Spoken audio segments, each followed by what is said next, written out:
mo! Bigyan mo! Ano natin mapagaling to, ha? Ako naman! Ako naman! Tigas ka, ha? Ano? Kaya mo pa? Ha? Masakit? Ano? Ha? Kaya mo pa? Sige! Sigaw! Ano? Pangit pala kapanding itong tungas na to. Hindi nasasaktan eh. Ganun ba? Ganun ba? Eh kung ganito kaya, ha? Ano? Sigaw! Ito, hindi to masakit? Ha? Sigaw! Sige! Iibay mo!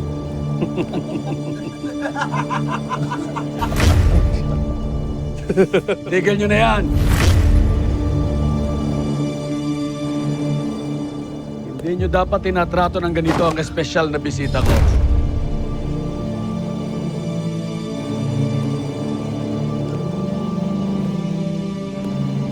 Lolong, salamat nga pala sa pagbisita mo sa teritoryo ko at sa dala mong regalo. Wala akong panahon makipagbiruan sa'yo, Julio. Kaya kung may gusto kang sabihin, sabihin mo na. Alam mo ba, lahat ng mga bisita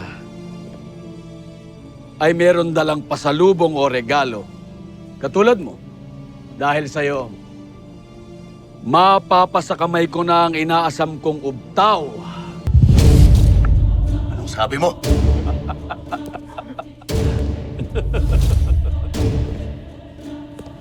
Ang swerte ko. Napakaswerte kong tao. Tolong, lahat ng kailangan ko kusang dumarating sa akin. Tulad ngayon, dahil sa'yo, lulusob dito yung mga kalahi mong atubaw at dala nila ang ubtaw. Talaga?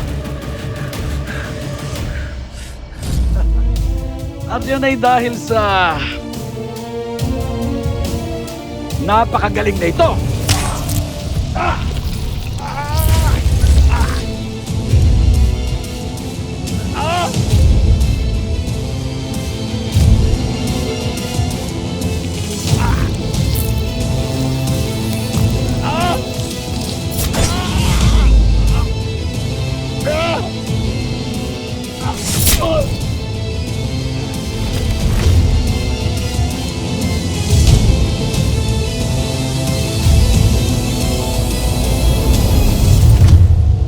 Demonyo ka talaga, Julio. Kahit na kailan, hindi ko hahayaan mapasa yung ubtaw. Kaya pakawalan mo ako dito! Kahit maubusan ka pa ng dugo, Lolong, hindi ko gagawin ang sinasabi mo. Walang pwedeng magutos kay Julio Figueroa.